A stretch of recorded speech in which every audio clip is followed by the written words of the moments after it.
Padre, del Hijo y del Espíritu Santo. Amén. Del libro de Nehemías. En aquellos días, Esdras, el sacerdote, trajo el libro de la ley ante la asamblea formada por los hombres, las mujeres y todos los que tenían uso de razón. Era el día primero del mes séptimo, y Esdras leyó desde el amanecer hasta el mediodía en la plaza que está frente a la puerta del agua, en presencia de los hombres, las mujeres y todos los que tenían uso de razón. Todo el pueblo estaba atento a la lectura del libro de la ley. Esdras estaba de pie sobre un estrado de madera, levantado para esta ocasión. Esdras abrió el libro a la vista del pueblo, pues estaba en un sitio más alto que todos. Y cuando lo abrió, el pueblo entero se puso de pie. Esdras bendijo entonces al Señor, el gran Dios, y todo el pueblo, levantando las manos, respondió: Amén. E inclinándose, se postraron rostro en tierra. Los levitas veían el libro de la ley de Dios con claridad y explicaban el sentido, de suerte que el pueblo comprendía la lectura. Entonces Nehemías, el gobernador, Esdras, el sacerdote y escriba, y los levitas que instruían a la gente, dijeron a todo el pueblo: Este es un día consagrado al Señor nuestro Dios. No estén ustedes tristes ni lloren, porque todos lloraban al escuchar las palabras de la ley. Vayan a comer espléndidamente, tomen bebidas dulces y manden algo a los que nada tienen, pues hoy es un día consagrado al Señor nuestro Dios. No estén tristes, porque celebrar al Señor es nuestra fuerza. Palabra de Dios.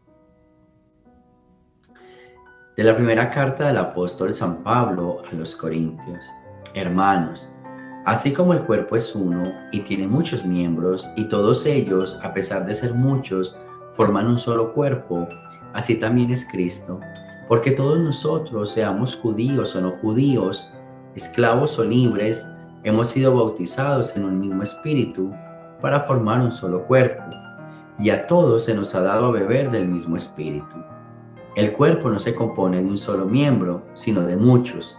Si el pie dijera, no soy mano, entonces no formo parte del cuerpo, dejaría de ser parte del cuerpo. Y si el oído dijera, puesto que no soy ojo, no soy del cuerpo, dejaría por eso de ser parte del cuerpo.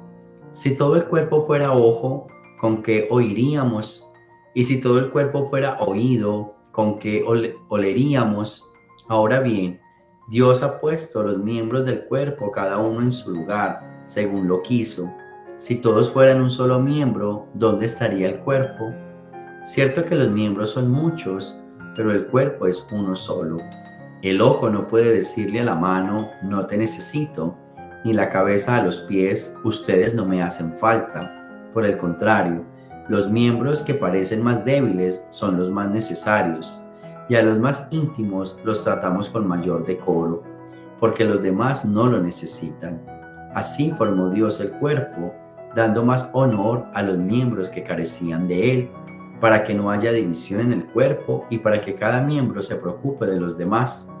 Cuando un miembro sufre, todos sufren con él, y cuando recibe honores, todos se alegran con él. Pues bien, ustedes son el cuerpo de Cristo, y cada uno es el miembro de él. En la iglesia, Dios ha puesto en primer lugar a los apóstoles, en segundo lugar a los profetas, en tercer lugar a los maestros, luego a los que hacen milagros, a los que tienen el don de curar a los enfermos, a los que ayudan, a los que administran, a los que tienen el don de lenguas y el de interpretarlas. ¿Acaso son todos apóstoles? ¿Son todos profetas? ¿Son todos maestros? ¿Hacen todos milagros? ¿Tienen todos el don de curar? ¿Tienen todos el don de lenguas y todos las interpretan? Palabra de Dios. Del Santo Evangelio según San Lucas. Muchos han tratado de escribir la historia de las cosas que pasaron entre nosotros, tal y como nos la transmitieron los que las vieron desde el principio y que ayudaron en la predicación. Yo también, ilustre Teófilo, después de haberme informado minuciosamente de todo, desde sus principios, pensé escribírtelo por orden, para que veas la verdad de lo que se te ha enseñado. Después de que Jesús fue tentado por el demonio en el desierto, impulsado por el Espíritu volvió a Galilea, iba enseñando en las sinagogas. Todos lo alababan y su fama se extendió por toda la región. Fue también a Nazaret, donde se había criado. Entró en la sinagoga, como era su costumbre hacerlo los sábados, y se levantó para hacer la lectura. Se le dio el volumen del profeta Isaías, lo desenrolló y encontró el pasaje en el que estaba escrito: El Espíritu del Señor está sobre mí, porque me ha ungido para llevar a los pobres la buena nueva, para anunciar la liberación a los cautivos y la curación a los ciegos, para dar libertad a los oprimidos y proclamar el año de gracia del Señor. Enrolló el volumen, lo devolvió al encargado y se sentó. Los ojos de todos los asistentes a la sinagoga estaban fijos en él. Entonces comenzó a hablar diciendo: Hoy mismo se ha cumplido este pasaje de la Escritura que acaban de oír. Palabra del Señor. Bien, las lecturas de hoy son como una continuación del Evangelio de la semana pasada, que nos hablaba de los carismas, de los talentos, de las necesidades, y hoy habla precisamente de esa riqueza de la diferencia, ¿cierto? Todos somos diferentes y el Señor nos ha dado a cada uno talentos y dones diferentes. El punto aquí es aprender, número uno, a aceptar la diferencia del otro, a compartir con la diferencia del otro, a convivir con la diferencia del otro y a compartir esa diferencia que yo tengo. Aceptar, convivir y compartir. Pueden ser tres palabras que uno puede empezar a reflexionar en su grupo familiar, en su grupo, en su ministerio de la iglesia, en el mundo, ¿cierto? Acepto que el otro es diferente. Cuando yo acepto, me tranquilizo y comprendo el por qué es diferente, ¿sí? Comparto mi diferencia, no la dejo solo para mí, la pongo al servicio de los demás, no soy egoísta, comparto lo que el Señor me ha dado y aprendo a convivir, porque a veces no sabemos convivir. De ahí donde vienen las envidias.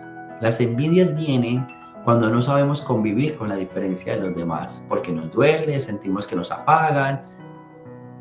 Mira, hay una frase de San Pablo que a mí me llama mucho la atención y me gusta, y es aquella que dice San Pablo: por allá hay alguien predicando también y se lo hemos prohibido.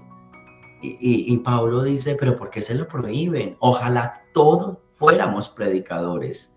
Y a veces yo siento que en la iglesia, empecemos por la iglesia, hay una cierta envidia y división. Por eso, aquí hay un retiro y en la otra iglesia hay otro retiro. Entonces, no, ese mismo día no, porque allá hay otro. Mejor. Si aquí vienen 2 y allá van 202 que escucharon la palabra de Dios. Es que a nosotros se nos olvida que no es para las multitudes, es para evangelizar.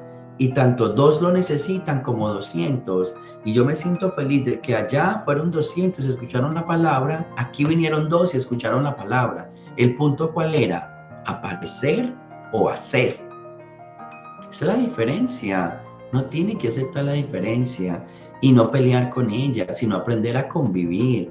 Por eso hay que pedirle mucho al Señor que nos aleje ese espíritu de la envidia, esa virtud tan negativa, ¿cierto? De la envidia, tan diabólica, porque la envidia es no querer aceptar la diferencia del otro y no saber convivir con esa diferencia, con esos talentos, con esos carismas. Entonces, hoy habla, por ejemplo, la primera lectura, se une el sacerdote, se une el gobernador y se une el escriba o el levita, y todos hacen orar al pueblo, alegrar al pueblo y santificar al pueblo. Luego San Pablo dice: cada miembro es importante y por mínimo que sea, es necesario. Y entre más mínimo, Dios lo hace más necesario, más indispensable. Y luego Jesús viene y nos enseña, o Lucas nos va narrando cómo hizo la enseñanza del Evangelio, contándonos toda la enseñanza de Jesús. Entonces, hoy es un día para que nosotros reflexionemos 3 cosas. ¿Aceptas la diferencia de tu familia, de tus hermanos de comunidad, de tus hermanos de iglesia, de tus amigos? ¿Compartes tu diferencia con los demás? ¿Y sabes convivir con la diferencia del otro? ¿O en ti hay espíritu de envidia, de división, de rencor, de tantos sentimientos diabólicos que no nos ayudan a sembrar unidad? La falta de unidad es la falta de aceptación, la falta de compartir y la falta de convivir. Como no sabemos convivir con la diferencia de los demás, se nos despiertan las envidias, las divisiones y los rencores. Como no sabemos aceptar que el otro es diferente a mí, se nos despierta la envidia, las divisiones y los rencores. Como no sabemos compartir lo que tenemos, se nos despierta la envidia, los rencores, las divisiones. Cuando el mundo comprenda que cada uno, por mínimo que sea, es importante, es necesario, es útil y enriquece a la iglesia, a mi familia, a mi comunidad, al mundo, cuando aprendamos a entender que la participación de cada uno, por diferente que sea, enriquece mi mundo, ese día que aprendamos a comprender esa verdad, vamos a conseguir la paz y la felicidad. Gloria al Padre, al Hijo y al Espíritu Santo, como era en el principio, ahora y siempre, por los siglos de los siglos. Amén. El Señor esté con ustedes, y la bendición de Dios Todopoderoso, Padre, Hijo y Espíritu Santo, descienda sobre ustedes y me los acompañe siempre. Jesús, María y José.